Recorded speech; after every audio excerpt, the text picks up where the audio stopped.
Rumors of a B&M Flying roller coaster coming to Cedar Point come and go whenever the park is rumored to be building their next coaster.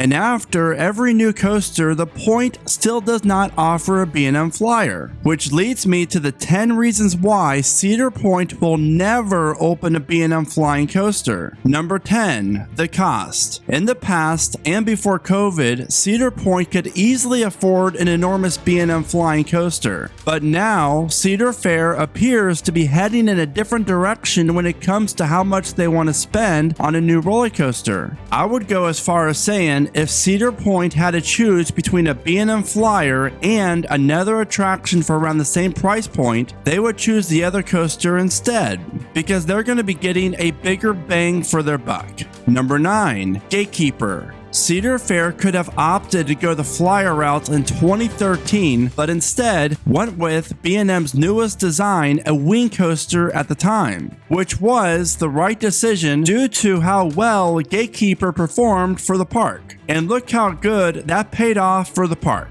GateKeeper, while not the best coaster at Cedar Point, offers a very fun ride with amazing views, high capacity, and the general public love it. Another thing is, in my opinion, a B&M Flying coaster and a wing coaster are pretty comparable, so that could have been another reason why we will not see a B&M Flyer come to Cedar Point. As you get ready to learn about another reason why Cedar Point will not build a B&M Flying coaster, if you already haven't, be sure to check out themeparkmerch.com for some really cool coaster gear that I designed. Also, if you're enjoying this video, be sure to give it a like. Each one really does help the channel. Number 8, uncomfortable riding experience. I know I am not the only one who finds a B&M Flying coaster to offer a very uncomfortable riding experience. And I have been blessed because I've been able to experience 5 out of the 11 B&M Flyers ever built. While Manta is my personal favorite one, yes, even over Tatsu, I really don't enjoy hanging there on the brake run looking down at the dried up puke and the bottom of the rider's shoes in front of me. The flying concept is a great one, and I think if B&M would ever build a flying coaster again, then they would have to improve how the train is positioned when it's sitting on the block brake and how riders unload and load the train. Number 7, capacity. For a roller coaster that does not offer seatbelts, it sure does seem like riders are sitting on the brake run forever. Now I know that ride operators have to not only check your vest restraint, but also the foot braces before the train dispatches. But still, capacity has always been a major concern for this type of coaster, and I think it's pretty obvious that the dual stations aren't worth the investment for parks. Number 6, B&M offers better models. I would take 2 Hypers or even 2 Gigas in the same park over having a B&M Flying coaster. Again, my opinion, but I personally feel as if the B&M Flying coaster is by far the second least enjoyable coaster that B&M offers, just falling short of the wonderful stand-up coaster. I think since there are only 11 B&M Flyers built, that parks see this as well, because I am shocked that these models did not blow up like the inverted coaster did. Number 5, marketability.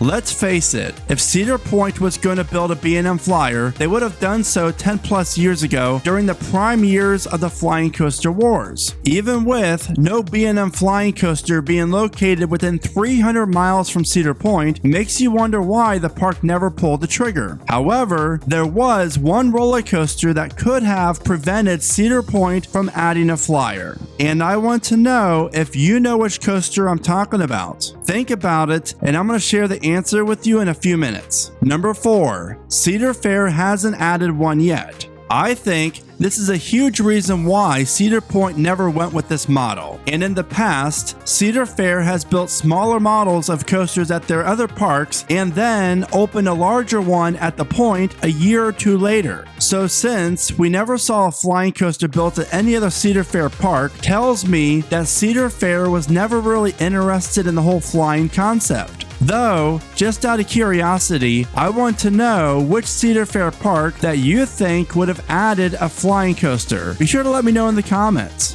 Number 3, ROI, which stands for Return on Investment. Flying coasters are fun, but they aren't for everyone. Rewritability is a huge factor with this model, just like the stand-up coaster. Why invest in $15 to $20+ million on a roller coaster that has low capacity and not a guest favorite? Even with the point of being able to market this coaster as the world's tallest, longest, fastest, etc., it's obvious that the company did not feel as if a flyer would bring in more people through the turnstiles. Now, before I get to the last few reasons why Cedar Point will never build a B&M Flyer, I recommend you checking out some of my other Cedar Point videos, and I'm going to place the links for these videos in the description of this video. Number 2. The phase is gone. There are no rumors about any new B&M Flying coasters, and hasn't been for a while now. So why build one now? In fact, the Flying Dinosaur opened up at Universal Studios Japan in 2016, and we haven't seen one built since. And here in the States, SeaWorld Orlando's Manta was the last one built when it opened in 2009. It's clear that the parks are not craving this model, especially with so many other coasters out there that offer a better overall ride, better capacity, and a higher guest satisfaction.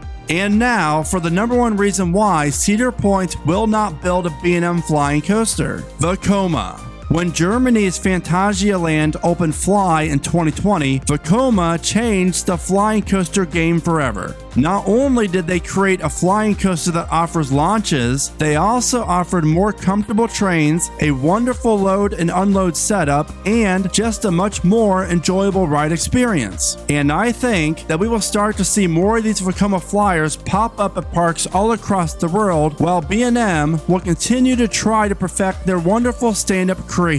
Adding a flying coaster to Cedar Point's lineup would give the park something it does not have. So I predict that if a flyer would ever get built at the point, then we will be enjoying a Vekoma Flying coaster over one from B&M. Back in 2001, Six Flags World of Adventure opened X-Flight, a brand new Vekoma old school flying coaster, and that ride alone, since located just over an hour away, caused Cedar Point to look at other models instead. Then, when Cedar Fair purchased the Paramount Parks, they shipped X-Flight down to Kings Island, where it reopened as Firehawk in 2007. So what are your feelings towards a flying coaster at Cedar Point? Do you think we will ever see one? If so, which manufacturer and where would it be located? As always, thank you so much for watching. Remember to smile today, think positive, and keep riding coasters.